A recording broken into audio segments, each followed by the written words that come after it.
American president Donald ട്രംപും Israeli പ്രധാനമന്ത്രി Benjamin നെതന്യാഹുവും അടുത്ത സുഹൃത്തുക്കളാണെങ്കിലും കഴിഞ്ഞ മണിക്കൂറുകളിൽ നടന്ന ചൂടേറിയ വാഗ്വാദത്തിൽ ട്രംപ് നെതന്യാഹുവിനെ കുറ്റപ്പെടുത്തിയത് ഫക്കിംഗ് ക്രേസി എന്ന് പറഞ്ഞുകൊണ്ടാണ്. വട്ടുപിടിച്ചവൻ എന്നർത്ഥം വരുന്ന തരത്തിൽ പൊട്ടിത്തെറിക്കുകയായിരുന്നു ട്രംപ് എന്നാണ് ഇവരുടെ സംസാരങ്ങളുടെ പരിഭാഷ, അല്ലെങ്കിൽ അവർ ശ്രദ്ധിച്ച ഒഫീഷ്യൽസിൽ നിന്ന് ആക്സിയോസ് അടക്കമുള്ള മാധ്യമങ്ങൾ ചോർത്തിയെടുത്തത്. എന്തായാലും കഴിഞ്ഞ കുറച്ച് ദിവസങ്ങളായി അമേരിക്കൻ പ്രസിഡന്റ് ഡൊണാൾഡ് ട്രംപും ഇസ്രായേലി പ്രധാനമന്ത്രി ബെഞ്ചമിൻ നെതന്യാഹുവും തമ്മിലുള്ള ടെലിഫോൺ കോളുകൾ ചൂടേറിയ വാഗ്വാദങ്ങളും പൊട്ടിത്തെറിയിലുമാണ് കലാശിക്കുന്നതെന്ന റിപ്പോർട്ടുകൾ വരുന്നു. ഇസ്രായേലി പ്രധാനമന്ത്രി ബെഞ്ചമിൻ നെതന്യാഹു അങ്ങനെയൊന്നും വിട്ടുകൊടുക്കുന്ന ആളല്ല. ഒരുപക്ഷെ ട്രംപിനെ ഈ പശ്ചിമേഷ്യയിൽ ഇറാനെതിരെയുള്ള യുദ്ധത്തിന് പ്രേരിപ്പിച്ചു കൊണ്ടുവന്നത് നെതന്യാഹു ആണെന്ന് അമേരിക്കയിലെ മാധ്യമങ്ങൾ, അവിടുത്തെ രാഷ്ട്രീയ നേതൃത്വം, റിപ്പബ്ലിക്കൻ പാർട്ടി, ട്രംപിൻ്റെ പാർട്ടി തന്നെ ആരോപിക്കുന്നുണ്ട്. ഡെമോക്രാറ്റുകൾ നേരത്തെ ഈ ആരോപണം ഉന്നയിച്ചതാണ്. എന്തായാലും പശ്ചിമേഷ്യയിലെ യുദ്ധം തീരുമോ ഇല്ലയോ എന്നുള്ള ഈ വലിയ രീതിയിലുള്ള ചൂടേറിയ വാദങ്ങൾക്കിടയിലാണ് ഇപ്പോൾ ട്രംപും നെതന്യാഹുവും തമ്മിലുള്ള ഈ വാഗ്വാദങ്ങളുടെ കഥകൾ പുറത്തു വരുന്നത്.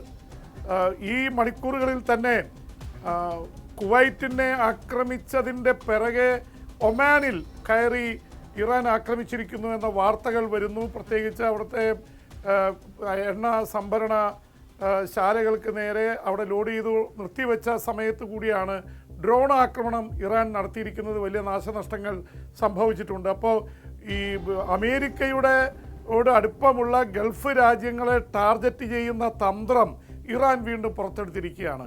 കുവൈറ്റിൽ രണ്ടാം തവണയാണ് കഴിഞ്ഞ 3-4 ദിവസത്തിനുള്ളിൽ ആക്രമണം നടത്തിയത്. ആ രണ്ടാമത് നടത്തിയ ആക്രമണം വളരെ രൂക്ഷമായിരുന്നുവെന്ന് മാത്രമല്ല, മധ്യപ്രദേശുകാരനായിട്ടുള്ള വ്യക്തി, നമ്മുടെ ഒരു 55-കാരൻ അവിടെ കൊല്ലപ്പെട്ടത് ഇന്ത്യയെ വല്ലാതെ ഞെട്ടിപ്പിക്കുന്ന സംഭവമായിരുന്നു. കാരണം 60-ലേറെ പേർക്ക് പരിക്കേറ്റൊരു ഒരാളാണ് കൊല്ലപ്പെട്ടത്, അത് ഇന്ത്യക്കാരനാണ്. ഇന്ത്യ അതിലുള്ള വലിയ എതിർപ്പ് ഇറാനോട് പ്രകടിപ്പിച്ചിട്ടുണ്ട്. കുവൈറ്റും അത് വലിയ രീതിയിലാണ് കണ്ടിരിക്കുന്നത് എന്ന് മാത്രമല്ല, 55-കാരൻ ഒരു തയ്യൽക്കാരനായിരുന്നു. അദ്ദേഹം ബന്ധുവിൻ്റെ കല്യാണത്തിൽ പങ്കെടുക്കാൻ ഇന്ത്യയിലേക്ക് പുറപ്പെടാൻ കുവൈറ്റിലെ അന്താരാഷ്ട്ര വിമാനത്താവളത്തിലെ ടെർമിനൽ 1-ൽ 7:30 ഫ്ലൈറ്റ്. ആ ബോംബെ ഫ്ലൈറ്റിൽ കയറാൻ നിൽക്കുമ്പോഴാണ് പെട്ടെന്ന് വന്ന് ഇറാൻ്റെ മിസൈലുകൾ അവിടെ പതിച്ചത്. മേൽക്കൂര കത്തി. അന്താരാഷ്ട്ര വിമാനത്താവളത്തിലെ പാസഞ്ചേഴ്സ്, യാത്രക്കാർ മുഴുവൻ പരിഭ്രാന്തരായി ഓടി. 60 പേർക്ക് ഗുരുതരമായിട്ടുള്ള പരിക്കുകളേറ്റു. എന്തായാലും ഞെട്ടിക്കുന്നതായിരുന്നു, ആരും പ്രതീക്ഷിച്ചതല്ല. അപ്പോൾ അതേക്കുറിച്ച് വരുന്ന റിപ്പോർട്ടുകൾ, ആദ്യം അവിടെ കുവൈറ്റിൽ ആക്രമണം ആ ദിവസം നടന്നത് അവിടുത്തെ സമയം രാത്രി 12:30 അപ്പോൾ ഇന്ത്യൻ സമയം ഏതാണ്ട് പുലർച്ചെ 3 മണിയായിരുന്നു. 3 മണിക്കും 4:15 ഇടയിൽ സൈറനുകൾ മുഴങ്ങുന്നുണ്ടായിരുന്നു. ആൾക്കാരൊക്കെ അതുകൊണ്ട് ജാഗ്രത പുലർത്തി.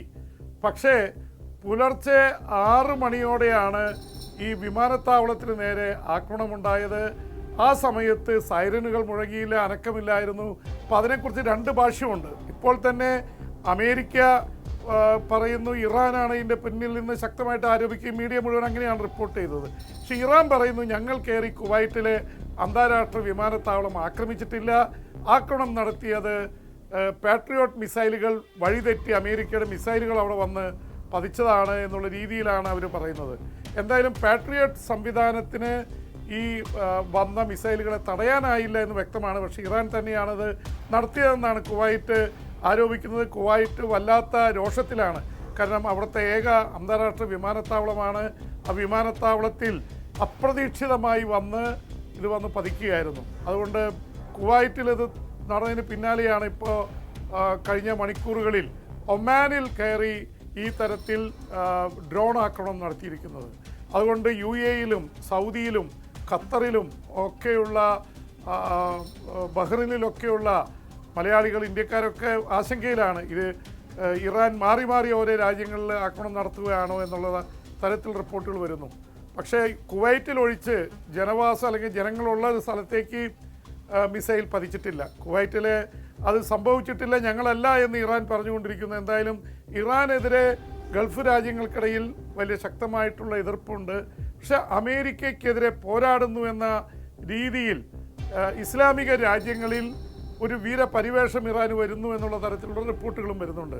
അപ്പോൾ തീർച്ചയായിട്ടും അവരുടെ മുജ്തബ അൽ ഖമനായി, അദ്ദേഹം കൊല്ലപ്പെട്ട പരമോന്നത നേതാവിൻ്റെ മകനാണ്, ഇപ്പോഴത്തെ പരമോന്നത നേതാവാണ്. അദ്ദേഹം ഒരു ഒളി കേന്ദ്രത്തിലാണ്, ഇതുവരെ പുറത്തു വന്നിട്ടില്ല. ഈ ഇസ്ലാമിക ഭരണകൂടം 1979 സ്ഥാപിച്ച സ്ഥാപകനായിട്ട് അറിയപ്പെടുന്ന അയത്തുള്ള റുഹാനി ഖുമനയുടെ അദ്ദേഹം മരണമടഞ്ഞതിൻ്റെ ചരമവാർഷികമായിരുന്നു. എല്ലാ തവണയും ചരമവാർഷികത്തിൽ പരമോന്നത നേതാവ് വന്ന് സംസാരിക്കും. ഈ 36 വർഷത്തിനുള്ളിൽ ഇത് ആദ്യമായിട്ടാണ് പരമോന്നത നേതാവ് വരാതിരുന്നത്.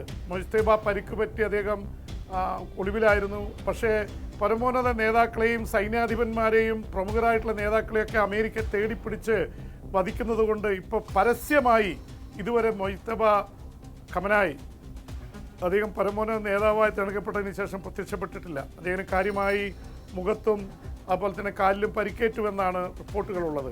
ഇതിനിടയിലാണ് ട്രംപിൻ്റെ വളരെ കൗതുകരമായിട്ടുള്ള ഒരു പ്രതികരണം വന്നിരിക്കുന്നത്.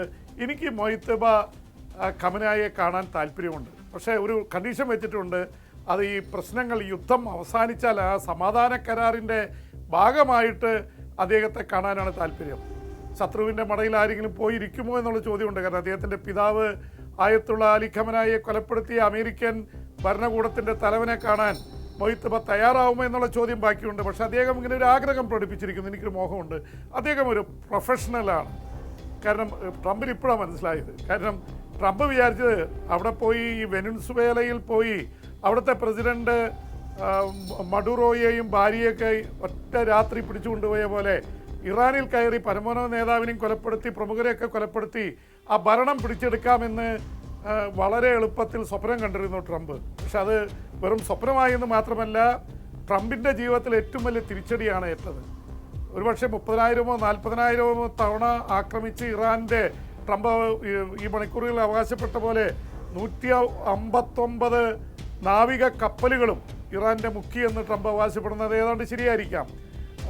കപ്പലുകൾ മാത്രമല്ല, വ്യോമസേന വിമാനങ്ങൾ തകർത്തു എന്ന് അവകാശപ്പെടാം. പക്ഷേ അവരൊക്കെ കാണാതെ പോയൊരു കാര്യം, ട്രംപ് കാണാതെ പോയത് ആധുനിക യുദ്ധമുറയിൽ നാവികസേനയുടെ കപ്പലുകളും അതുപോലെ തന്നെ യുദ്ധവിമാനങ്ങളും ഇല്ലെങ്കിൽ പോലും പോരാട്ടം നടത്താൻ സാധിക്കുമെന്ന് ഇറാൻ വളരെ ഈസിയായി തെളിയിച്ചിരിക്കുകയാണ്. നിങ്ങളുടെ കയ്യിൽ മിസൈലുകൾ, അത് ബാലിസ്റ്റിക് മിസൈലുകൾ മുതൽ പല ഭൂഖണ്ഡാനന്തര ഇൻ്റർകോണ്ടിനെൻ്റൽ ബാലിസ്റ്റിക് മിസൈൽ അടക്കമുള്ള ഈ മിസൈലുകളും അതുപോലെ തന്നെ വളരെ കുറഞ്ഞ ചെലവിൽ ഉണ്ടാക്കാവുന്ന ഡ്രോണുകളും ഉണ്ടെങ്കിൽ ഏത് രാജ്യത്തെയും വിറപ്പിക്കാമെന്ന് ഇറാൻ തെളിയിച്ചിരിക്കുകയാണ്. ഇറാൻ US ബേസുകളിലേക്ക് കൃത്യമായാണ് അടിക്കുന്നത്. അപ്പോൾ അവർക്ക് തളർന്നു, ഒരു ഭാഗമൊക്കെ തളർന്നു കിടക്കുകയാണ്. പക്ഷേ ഇറാൻ ഈ തുരങ്കങ്ങളിൽ കൊണ്ടുപോയി ശേഖരിച്ച ആയിരക്കണക്കിന് ഡ്രോണുകളും ബാലിസ്റ്റിക് മിസൈലുകളും പുറത്തെടുത്തുകൊണ്ടിരിക്കുകയാണ്. അമേരിക്കയുടെ ഇൻ്റലിജൻസിന് അല്ലെങ്കിൽ അമേരിക്കയുടെ യുദ്ധത്തിനിറങ്ങുമ്പോൾ കാണാതെ പോയ കാര്യം അതാണ്. ഇറാനെ കയറി ആക്രമിക്കുക, വ്യോമാക്രമണം നടത്തുക, മിസൈൽ ആക്രമണം നടത്തുക, അവർ തളർന്നു വീഴും, ഭരണം പിടിച്ചെടുക്കുക, നേതാക്കളെ മുഴുവൻ വധിക്കുക എന്നാണ് കണ്ടത്. അപ്പോൾ രണ്ട് കാര്യത്തിലാണ് അമേരിക്കയ്ക്ക് പിഴവ് പറ്റിയത്. നാവികസേനയെയും വ്യോമസേനയും തകർത്താൽ ഈസി ആയിട്ട് ഇത് പിടിച്ചെടുക്കാം, അവിടുത്തെ ജനങ്ങൾ റിവോൾട്ട് ചെയ്യുമെന്ന് ട്രംപ് കരുതി. പ്രത്യേകിച്ച് അവിടുത്തെ ഭരണകൂടത്തിനെതിരെ വലിയ ഒരു പ്രക്ഷോഭം നടക്കുകയായിരുന്നു, ഇല്ല എന്ന് പറയുന്നില്ല. അവിടുത്തെ വിലക്കയറ്റം, സ്ത്രീകൾ നേരത്തെ 2.5 വർഷമായിട്ട് നടത്തിയ പ്രക്ഷോഭം, ജനങ്ങൾ മുഴുവൻ ഈ ഭരണകൂടത്തിനെതിരായിരുന്നു എന്നുള്ളത് യാഥാർത്ഥ്യമാണ്. അത് മുതലെടുക്കാൻ വേണ്ടിയാണ് ട്രംപ് വന്നത്. പക്ഷേ ട്രംപ് അമേരിക്കയും ഇസ്രായേലും ചേർന്ന് ഇറാനെ ആക്രമിച്ചതോടെ എതിർ വിഭാഗത്തിലായിരുന്ന അവിടുത്തെ ജനങ്ങൾ കൂടി ഭരണകൂടത്തിൻ്റെ കൂടെ കൂടുകയും ഇറാൻ്റെ ഒറ്റക്കെട്ടായിട്ടുള്ള ചെറുത്തുനിൽപ്പിലേക്ക് കാര്യങ്ങൾ പോവുകയും ചെയ്തതോടെ അമേരിക്കയുടെ തന്ത്രങ്ങൾ പാളി എന്നാണ് നമുക്ക് മനസ്സിലാവുന്നത്. അതുകൊണ്ടാണ് എങ്ങനെയെങ്കിലും യുദ്ധം അവസാനിപ്പിക്കാൻ ട്രംപ് ശ്രമിച്ചുകൊണ്ടിരിക്കുന്നത്. അതിൻ്റെ ഭാഗമായിട്ടാണ് ഇപ്പോൾ ഇസ്രായേൽ പ്രധാനമന്ത്രി ബെഞ്ചമിൻ നെതന്യാഹുവുമായിട്ട് വഴക്കടിച്ചുകൊണ്ടിരിക്കുന്നത് ട്രംപ്. കാരണം ട്രംപിനെ സംബന്ധിച്ചിടത്തോളം യുദ്ധം നിർത്തണമെങ്കിൽ ഹോർമൂസ് കടലിടുക്ക് തുറന്നു കൊടുക്കുന്നത് സംബന്ധിച്ച് ഇറാൻ ഏതാണ്ട് സമ്മതിച്ചിട്ടുണ്ട്. ഇറാനെതിരെയുള്ള നാവിക ഉപരോധം ഏതാണ്ട് 128 കപ്പലുകളാണ്, ഇറാനീസ് കപ്പലുകൾ, എണ്ണ കൊണ്ടുപോയിരുന്ന കപ്പലുകളാണ് അമേരിക്ക തടഞ്ഞു വെച്ചത്, തിരിച്ചുവിട്ടത്. അപ്പോൾ ഈ രണ്ടു കൂട്ടർക്കും അവിടെ ഏതാണ്ട് തീരുമാനത്തിലേക്ക് പോകുമായിരുന്നു. ഇപ്പോൾ വലിയ തടസ്സമായി നിൽക്കുന്നത് ലെബനോനാണ്. ലെബനോനിലേക്ക് ഇസ്രായേൽ കയറി ആക്രമണം ശക്തിപ്പെടുത്തിയിരിക്കുകയാണ്.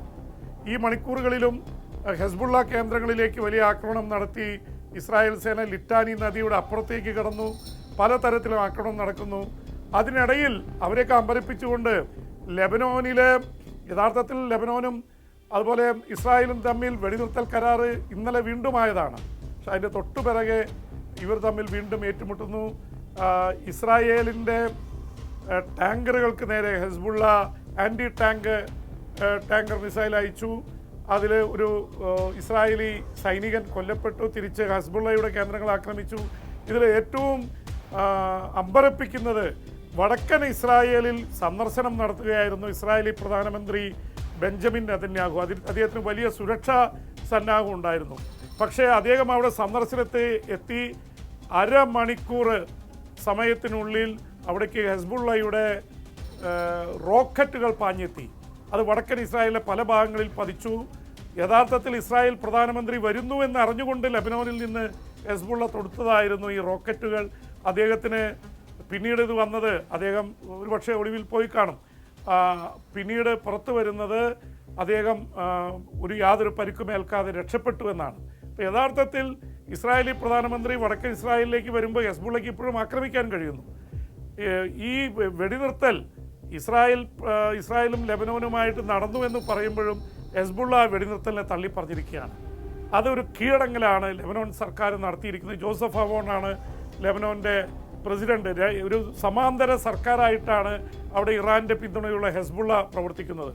ഹെസ്ബുള്ളയുടെ തലവന്മാരെയൊക്കെ ഇസ്രായേൽ വധിച്ചതാണ്.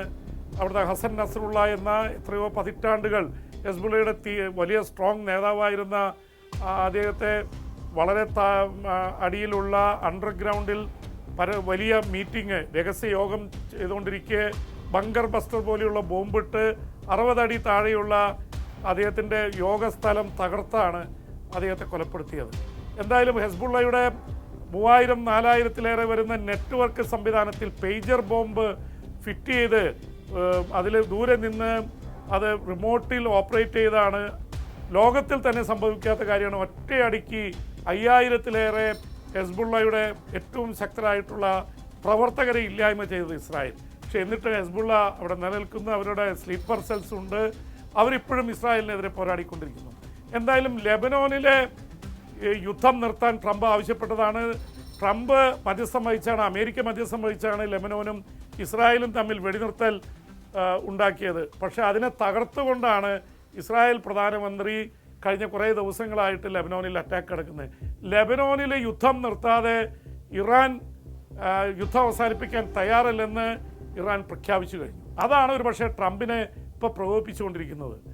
ലെബനോനിലെ യുദ്ധം നിർത്താതെ ഇറാനുമായിട്ട് സാധിക്കില്ല എന്ന് മാത്രമല്ല, ഈ മണിക്കൂറുകളിൽ ട്രംപിന് വലിയ തിരിച്ചടികൾ സംഭവിച്ചിരിക്കുന്നു.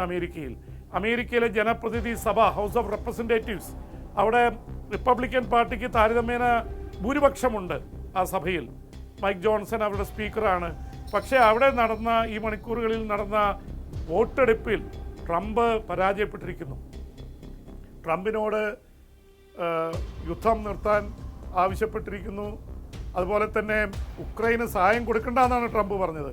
പക്ഷേ ട്രംപിൻ്റെ പാർട്ടിയിലെ ആൾക്കാർ തന്നെ മാറി വോട്ട് ചെയ്ത് അത് പാസ്സാക്കിയിരിക്കുന്നു. അപ്പോൾ ട്രംപിനെ അനുകൂലിക്കുന്നവർ 195-ഉം ട്രംപിനെ എതിർക്കുന്നവർ 226 ആയിട്ട് ഉയർന്നു എന്നുള്ളതാണ്. 31 വോട്ടിൻ്റെ വ്യത്യാസമാണ് ഉണ്ടായിരിക്കുന്നത്. അപ്പോൾ ഉക്രൈൻ്റെ സഹായ പദ്ധതി കൊടുക്കണ്ട എന്ന ട്രംപിൻ്റെ നിലപാടും തള്ളിപ്പോയി. ഇറാൻ യുദ്ധം മുന്നോട്ട് കൊണ്ടുപോകാനുള്ള ട്രംപിൻ്റെ നീക്കത്തെ, അധികാരത്തെ തടയുന്ന തരത്തിൽ ഹൗസ് ഓഫ് റെപ്രസെൻറ്റേറ്റീവ്സ് വോട്ട് ചെയ്തിരിക്കുന്നു. ഇനി അത് സെനറ്റിലെത്തും. സെനറ്റിലും കഴിഞ്ഞ തവണ 47-നെതിരെ 50 വോട്ടുകൾക്ക് ട്രംപ് പരാജയപ്പെട്ടിരുന്നു. ആകെ ട്രംപിനെ ആശ്വസിക്കാനുള്ള വക, രണ്ടിടത്തും പരാജയപ്പെട്ടാലും വീറ്റോ പവർ, അമേരിക്കൻ പ്രസിഡന്റുമാർക്ക് ഉള്ളൊരിതാണ് വീറ്റോ പവർ ഉപയോഗിക്കാം. വീറ്റോ പവറിനെ പരാജയപ്പെടുത്തണമെങ്കിൽ US കോൺഗ്രസിൽ, ജനപ്രതിനിധി സഭയിലും സെനറ്റിലും 3-2 ഭൂരിപക്ഷം വേണം.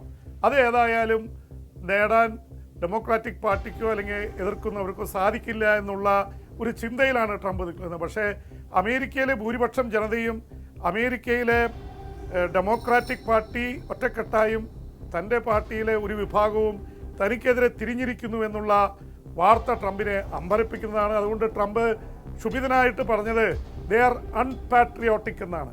അവർ ദേശസ്നേഹമില്ലാത്തവരാണ് ഇങ്ങനെ തനിക്കെതിരെ വോട്ട് ചെയ്തത്, അവർ ദേശവിരുദ്ധരാണ് എന്ന തരത്തിൽ ട്രംപ് ആഞ്ഞടിച്ചിരിക്കുക.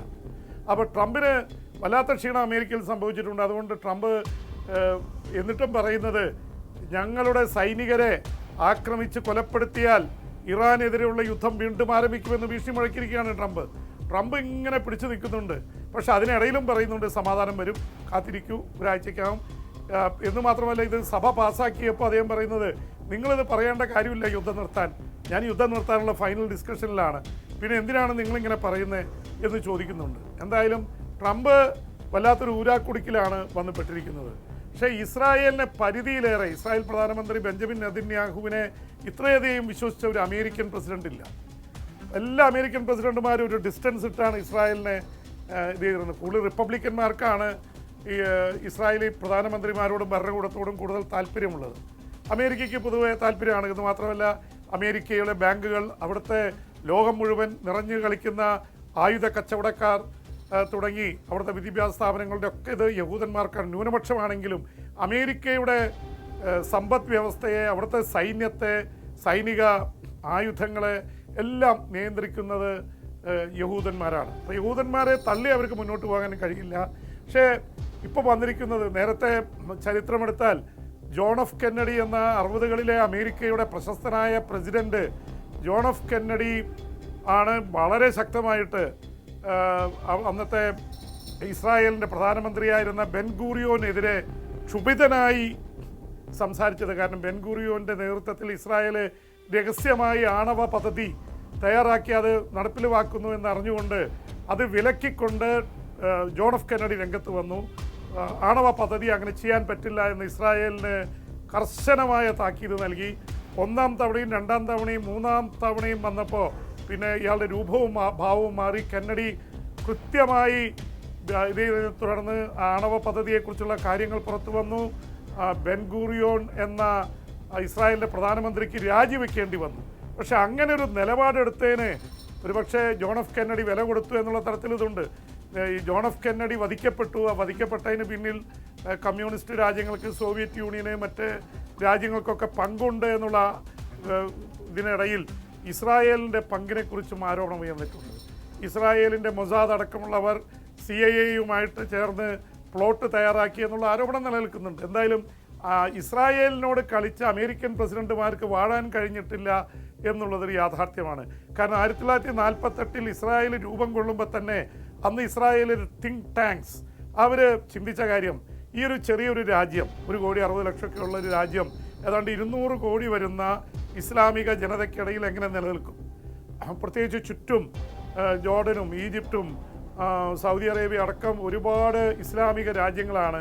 യഹൂദന്മാരെ എങ്ങനെ നിലനിൽക്കും? അപ്പോഴാണ് അവർ പറഞ്ഞത് അമേരിക്കയെ പിടികൂടുക, അമേരിക്കയുടെ പിന്തുണയുണ്ടെങ്കിൽ ഇസ്രായേലിന് നിലനിൽക്കുക. അങ്ങനെ അന്ന് രൂപം കൊണ്ടത് മുതൽ അമേരിക്കയെ ചൊൽപ്പടിയിൽ നിർത്തുന്ന ഒരു തന്ത്രമാണ് ഇസ്രായേൽ പയറ്റിയിട്ടുള്ളത്.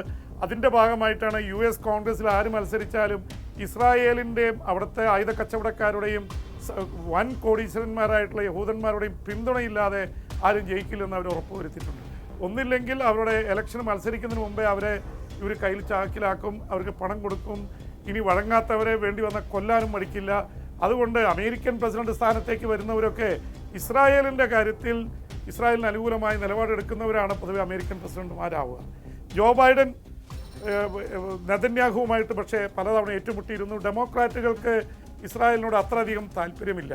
പക്ഷേ ട്രംപ് ഇസ്രായേലിൻ്റെയും നെതന്യാഹുവിൻ്റെയും ഏറ്റവും അടുത്ത സുഹൃത്തായിട്ടാണ് അറിയപ്പെടുന്നത്. ആ ട്രംപിന് ഇപ്പോൾ പശ്ചിമേഷ്യയിലെ യുദ്ധം അവസാനിപ്പിക്കാനുള്ള ഏറ്റവും വലിയ തടസ്സം ഇറാനല്ല, ഇസ്രായേലാണ് എന്നുള്ളതാണ് യാഥാർത്ഥ്യം. അപ്പോൾ ഇതെല്ലാം കൂടി കൂട്ടി വായിക്കുമ്പോൾ ഈ പ്രശ്നങ്ങൾ കൂടുതൽ കൈവിട്ട് പോകുമോ എന്നുള്ള ആശങ്കയിൽ എത്തിയിരിക്കുകയാണ് ട്രംപ്. അതുകൊണ്ടാണ് ട്രംപ് നെതന്യാഹുവിനോട് ഫക്കിംഗ് എന്നുള്ള രീതിയിൽ ഫക്കിംഗ് ക്രേസി എന്നുള്ള പ്രയോഗമാണ് നടത്തിയെന്ന് വരുന്നത്. സ്വാഭാവികമായിട്ടത് വളരെ അമ്പരപ്പിക്കുന്ന, ഇത്രയും വലിയ സുഹൃത്തിനെതിരെ ആ രീതിയിൽ പൊട്ടിത്തെറിക്കുമോ ഇല്ലയോ? ട്രംപ് അൺപ്രഡിക്റ്റബിളാണ്. ട്രംപിന് അങ്ങനെ സുഹൃത്തുക്കളെന്നോ ശത്രുക്കളെന്നോ ഇല്ല. ഇന്ത്യയായിട്ട് വലിയ സുഹൃത്തായിരുന്നു. വ്യാപാര കരാറിൻ്റെ പ്രശ്നം വന്നപ്പോൾ ഇന്ത്യക്കെതിരെ തിരിഞ്ഞു. ഇന്ത്യക്കാരെ ചങ്ങല വെച്ച് വിമാനത്തിൽ ഇറക്കി വിട്ടു H-1B വിസയുടെ പേരിൽ. ചൈനയുമായിട്ട് വ്യാപാര യുദ്ധം നേരത്തെ തന്നെ പ്രഖ്യാപിച്ചിട്ടുണ്ട്. തൻ്റെ സുഹൃത്തുക്കളായിട്ടുള്ള അയൽവാസികളായിട്ടുള്ള രാജ്യങ്ങൾ മെക്സിക്കോ ആയിട്ട്, കാനഡ ആയിട്ട്, മറ്റ് പല യൂറോപ്യൻ രാജ്യങ്ങൾ മൊത്തത്തിൽ അവരായിട്ട് യുദ്ധം വെച്ച് വ്യാപാര യുദ്ധം പ്രഖ്യാപിച്ചു. ഒരാളെയും ട്രംപ് വിശ്വസിക്കുന്നില്ല, അവർക്കെതിരെയൊക്കെ പണി കൊടുക്കുന്നുണ്ട്. തിരിച്ച് ട്രംപിനും പണി കിട്ടുന്നുണ്ട്. അതുകൊണ്ടാണ് അമേരിക്കയിൽ പണപ്പെരുപ്പം വന്നിരിക്കുന്നത്. അമേരിക്കൻ ജനത തിരിഞ്ഞിരിക്കുന്നു. പെട്രോളിൻ്റെയും ഡീസലിൻ്റെയൊക്കെ വില കൂടിയിരിക്കുന്നു. അമേരിക്കയിൽ ട്രംപിനെ ഇഷ്ടപ്പെട്ടിരുന്ന ട്രംപിസത്തിൻ്റെ ആൾക്കാരായിരുന്ന ആൾക്കാർ വരെ ഇപ്പോൾ ട്രംപിനെതിരെ തിരിയുന്ന തരത്തിലേക്ക് കാര്യങ്ങളെത്തി. അത് ട്രംപ് ഒരു വീണ്ടും വിചാരത്തിന് ട്രംപിനെ പ്രേരിപ്പിച്ചിരിക്കുകയാണ്. അതുകൊണ്ടാണ് യുദ്ധം എങ്ങനെയെങ്കിലും അവസാനിപ്പിക്കാൻ ട്രംപ് ശ്രമിക്കുന്നത്. നവംബറിലെ മിഡ് ടേം ഇലക്ഷനിൽ തിരിച്ചു പിടിക്കാനുള്ള ഒരു ശ്രമമാണ് ട്രംപ് നടത്തിക്കൊണ്ടിരിക്കുന്നത്. ട്രംപ് ചോദിക്കുന്ന തിരിച്ചുള്ള ചോദ്യമുണ്ട്, എന്തുകൊണ്ടാണ് ഞാൻ ഇതൊക്കെ ചെയ്തിട്ട് ഇറാനെ എല്ലാവരും പ്രോത്സാഹിപ്പിച്ചുകൊണ്ടിരിക്കുന്നത്? ഇറാൻ്റെ ഈ കപ്പലുകൾ മുഴുവൻ തകർത്തു, ഇറാൻ്റെ വിമാനങ്ങൾ മുഴുവൻ തകർത്തു, അവിടുത്തെ നേതാക്കളെ മുഴുവൻ വധിച്ചു, പിന്നെ ഇതിലും വലിയ നേട്ടം എന്താണ് കൊയ്യാനുള്ളതെന്നാണ്. പക്ഷേ ട്രംപ് യുദ്ധത്തിന് ഇറങ്ങിയതോടെ അവിടുത്തെ ജനങ്ങൾ ഒറ്റക്കെട്ടായി. അവരുടെ സൈന്യം, ഇറാന് ഒരു 7-8 ലക്ഷം സൈന്യമുണ്ട്. ഇസ്രായേലിൻ്റെ കയ്യിൽ 1-1.5 ലക്ഷമോ അല്ലെങ്കിൽ 2 ലക്ഷമാണ് ആക്റ്റീവായിട്ടുള്ള, റിസർവ് സേന 4 ലക്ഷമുണ്ട്. പക്ഷേ ഇവരോട് പൊരുതി ഈ ഇറാൻ്റെ മണ്ണിൽ കയറി ഒരു സായുധമായിട്ടുള്ള കരയുദ്ധം നടത്തിയാൽ മാത്രമേ ഇറാനെ കീഴടക്കാൻ പറ്റുള്ളൂ. പക്ഷെ അങ്ങനെ ഒരു കരയുദ്ധത്തിന് ഇറങ്ങിയാൽ അമേരിക്കയുടെയും ഇസ്രായേലിൻ്റെയും 10,000-കണക്കിന്, പക്ഷേ ലക്ഷത്തിലേറെയൊക്കെ സൈനികരെ നഷ്ടപ്പെടാനിടയുണ്ട്. ഈ ടാങ്കുകൾ വെച്ചുള്ള ഒരു കരയുദ്ധത്തിൻ്റെ കാലം കഴിഞ്ഞു. ഡ്രോണുകളും ബാലിസ്റ്റിക് മിസൈലുകളും വെച്ചാണ് ആധുനിക യുദ്ധം. അതിപ്പോൾ ഈ അടുത്ത കാലത്ത് നടന്ന യുദ്ധങ്ങളിലൊക്കെ അസർബൈജാനും അർമീനിയയും യുദ്ധം ചെയ്തപ്പോൾ അസർബൈജാൻ ജയിച്ചത് ഈ ടർക്കിഷ് ഇതുപയോഗിച്ചുകൊണ്ടാണ്. തുർക്കിയുടെ ബെറക്തിയാർ ഡ്രോണുകൾ ഉപയോഗിച്ചാണ് ഉക്രൈൻ 4.5 വർഷമായി ഫൈറ്റ് ചെയ്ത് നിൽക്കുന്നത്. അതുമാത്രമല്ല, പല കാരണം കൊണ്ടും. അതിനിടയിൽ രസകരമായ പല സംഭവങ്ങളും ഉണ്ടായിരിക്കുന്നു. ഈ ട്രംപിൻ്റെ ആവശ്യം ഉക്രൈനിന് ആയുധം കൊടുക്കേണ്ടതെന്നാണ്. പക്ഷേ ആ ട്രംപിൻ്റെ ആവശ്യം US കോൺഗ്രസ് തള്ളിക്കളഞ്ഞു, ആയുധം കൊടുക്കണമെന്നാണ്. ഉക്രൈൻ പ്രസിഡന്റ് ഈ മണിക്കൂറുകളിൽ റഷ്യൻ പ്രസിഡന്റ് വ്ളാഡിമിർ പുടിന് കത്തെഴുതിയിരിക്കുന്നു. നമുക്ക് മുഖാമുഖം കണ്ട് ഉക്രൈൻ യുദ്ധം അവസാനിപ്പിക്കുന്നതിനെക്കുറിച്ച് ചർച്ച ചെയ്യാം. പുടിന് വലിയ താല്പര്യമൊന്നുമില്ല. നേരത്തെ യുദ്ധം അവസാനിപ്പിക്കാമെന്നുള്ള ഇത് പുടിൻ തള്ളിക്കളഞ്ഞിരുന്നു. പക്ഷേ ഉക്രൈൻ യുദ്ധം തീർക്കണമെന്ന് ഇപ്പോൾ താല്പര്യമുണ്ടായിരിക്കുന്നത് ഉക്രൈൻ പ്രസിഡന്റ് വ്ളാഡിമിർ സെലൻസ്കിക്കാണ്. അദ്ദേഹം പുടിനോട് അങ്ങനെ ഒരു അവകാശവാദം വെച്ചിട്ടുണ്ട്. എന്തായാലും ട്രംപ് അതിൽ ഒരു പക്ഷത്ത് റഷ്യയെ പിന്തുണച്ചിരുന്നു, ഉക്രൈൻ പ്രസിഡന്റിനെ കുറ്റപ്പെടുത്തിയിരുന്നു. ഇപ്പോൾ ഉക്രൈൻ യുദ്ധം അവസാനിപ്പിക്കാൻ ഒറ്റ ദിവസം കൊണ്ട് ഉക്രൈൻ യുദ്ധം അവസാനിപ്പിക്കും എന്നാണ് ട്രംപ് പറഞ്ഞിരുന്നത്. ഇതെനിക്ക് അധികാരം തന്നാൽ മതി. പക്ഷെ അധികാര കസേര കിട്ടി, ട്രംപിന് അധികാര കസേര കിട്ടിയിട്ട് നാളുകളേറെയായി. അദ്ദേഹത്തിന് സാധിച്ചിട്ടില്ല എന്നുള്ളത് യാഥാർത്ഥ്യമാണ്. 1 വർഷം 1.5 വർഷം കഴിഞ്ഞിട്ടും ട്രംപ് ഒന്നും ചെയ്യാൻ സാധിക്കാത്ത അവസ്ഥയിലാണ്. ഉക്രൈൻ യുദ്ധം മുന്നോട്ട് പോകുന്നു. അദ്ദേഹം സമാധാനത്തിൻ്റെ നൊബേൽ സമ്മാനം വേണമെന്ന് പറഞ്ഞു. പക്ഷേ യുദ്ധം നിർത്തിയിടത്തൊക്കെ ഇപ്പോൾ ഇറാൻ യുദ്ധം അമേരിക്ക തന്നെ മുന്നിട്ടിറങ്ങി നടത്തിയിരിക്കുകയാണ്. അന്ന് ട്രംപ് പറഞ്ഞൊരു വാദം, ഞാൻ എന്തിനാണ് യുദ്ധം നിർത്തുന്നത്, ഞാൻ നൊബേൽ സമ്മാനം ചോദിച്ചു, സമാധാനത്തിന് വേണ്ടി ശ്രമിച്ചു, എനിക്ക് സമ്മാനം നൽകിയില്ല, ഇനിയിപ്പോൾ എന്താവട്ടെ എന്ന് പറഞ്ഞുകൊണ്ടാണ് ഇസ്രായേലിൻ്റെ കൂടെ യുദ്ധത്തിനിറങ്ങിയത്. എന്തായാലും നെപ്പോളിയന് വാട്ടർലൂവിൽ തിരിച്ചടി നേരിട്ട പോലെ ട്രംപിന് വാട്ടർലൂവായി ഇറാൻ മാറുമോ എന്നറിയില്ല. എന്തായാലും ഇറാന് ക്ഷീണം പറ്റിയിട്ടുണ്ട്, ഇറാന് തളർന്നിട്ടുണ്ട്. പക്ഷേ ഇറാനിലെ ആണവ പരീക്ഷണങ്ങൾ നിർത്തണം, സമ്പുഷ്ട യുറേനിയം പിടിച്ചെടുക്കുമെന്ന് ട്രംപ് ഇപ്പോഴും പറഞ്ഞുകൊണ്ടിരിക്കുകയാണ്. പക്ഷെ അത് ഭൂമിക്കടിയിൽ എവിടെ കിടക്കുന്നു എന്നുള്ളത് ആർക്കും അറിയാത്ത അവസ്ഥയാണ്. അത് തങ്ങൾക്ക് തരണം, അല്ലെങ്കിൽ കസാക്കിസ്ഥാൻ അടക്കമുള്ള ഏതെങ്കിലും രാജ്യങ്ങളിലേക്ക് മാറ്റണമെന്നാണ് ആവശ്യം. അതിനൊന്നും വഴങ്ങുന്നില്ല ഇറാനിലെ റവല്യൂഷണറി ഗാർഡ്സ് അവിടുത്തെ പരമോന്നത നേതാവിൻ്റെ ഒരു സ്വകാര്യ സേന പോലെയാണ്. അവർ മതപരമായിട്ട് കൂടി ശക്തമായിട്ടുള്ള നിലപാടുള്ളവരാണ്. അവരാണ് ഇപ്പോൾ യുദ്ധം നയിക്കുന്നത് എന്ന് മാത്രമല്ല, അവിടുത്തെ മിതവാദികളായ ഇറാൻ്റെ പ്രസിഡന്റ് അദ്ദേഹം വളരെ സ്വീകാര്യനാണ്, മസൂദ് പെസസ്കിയാൻ. അതുപോലെ വിദേശകാര്യമന്ത്രി അബ്ബാസ് അർഗച്ചി, അവരാണ് ചർച്ചകൾക്ക് പോകുന്നത്. പക്ഷെ അവർ നടത്തുന്ന ചർച്ചകളുടെ ഇതൊന്നും കേൾക്കാൻ റവല്യൂഷണറി ഗാർഡ്സ് അല്ലെങ്കിൽ അവിടുത്തെ ഇറാൻ്റെ ഏറ്റവും ശക്തമായിട്ടുള്ള സൈന്യം സമ്മതിക്കുന്നില്ല. അതുകൊണ്ട് അവിടെ തന്നെ ഒരു അധികാര തർക്കം നിൽക്കുന്നുണ്ട്. മസൂദ് പെസസ്കിയാൻ രാജിവെച്ചു, പരമോന്നത നേതാവിൻ്റെ രാജിക്കത്ത് കൊടുത്തു എന്ന റിപ്പോർട്ടുകൾ വന്നിരുന്നു. പക്ഷേ ഇറാൻ ഭരണകൂടം അത് നിഷേധിച്ചിരിക്കുകയാണ്. എന്തായാലും ഇറാൻ്റെ ഉള്ളിൽ ഈ അമേരിക്കയിൽ നടക്കുന്ന പോലെ തന്നെയുള്ള വലിയ രീതിയിലുള്ള എതിർപ്പുകൾ നടക്കുന്നുണ്ട്, അധികാര വടംവലിയുണ്ട്. പക്ഷെ അതൊന്നും പുറത്തു കൊണ്ടുവരാൻ ഇപ്പോഴും അമേരിക്കയ്ക്ക് കഴിയുന്നില്ല. ഇറാൻ പുറത്തേക്ക് നൽകുന്നൊരു സന്ദേശം, ഞങ്ങൾ അമേരിക്കയ്ക്കെതിരെ വിരോചിതമായ പോരാട്ടം നടത്തുന്നു, അമേരിക്കയെ അനുകൂലിക്കുന്ന രാജ്യങ്ങൾക്കെതിരെ പോരാട്ടം നടത്തുന്നു. കുവൈറ്റിലടക്കം അമേരിക്കൻ ബേസുകൾ ആക്രമിക്കുന്നു. ബഹ്റിനിൽ 5ാം കപ്പൽപ്പടയെ കയറി ആക്രമിച്ചു. അപ്പോൾ ഈ തരത്തിൽ ഈ യുദ്ധത്തിൻ്റെ കാര്യങ്ങളിൽ മുന്നോട്ട് പോയിക്കൊണ്ടിരിക്കുകയാണ്. ഇത് എവിടെ ചെന്നെത്തും എന്ന് നമുക്കറിയില്ല. എന്തായാലും യുദ്ധം പെട്ടെന്ന് തീരാനുള്ള ലക്ഷണങ്ങൾ കാണുന്നില്ല. ഇസ്രായേൽ തടസ്സമായി നിൽക്കുന്നു, ഇറാൻ്റെ കടുത്ത നിലപാട് തടസ്സമായി നിൽക്കുന്നു. അമേരിക്കയുടെ പ്രസിഡന്റ് ട്രംപ് ഓരോ സമയത്ത് ഓരോ നിലപാടുകളാണ് പറയുന്നത്. അതുകൊണ്ട് ട്രംപിൻ്റെ വാക്ക് കേട്ട് യുദ്ധം നിർത്താൻ ഇപ്പോൾ ഇറാനും തയ്യാറാവുന്നില്ല. അപ്പോൾ പരസ്പരം സംശയത്തിൻ്റേതായിട്ടുള്ള ഒരു നീക്കങ്ങളാണ് നടക്കുന്നത്. അപ്പോൾ എന്തായാലും യുദ്ധം ഇപ്പോൾ തീരാനുള്ള ലക്ഷണങ്ങൾ പെട്ടെന്ന് കാണുന്നില്ല.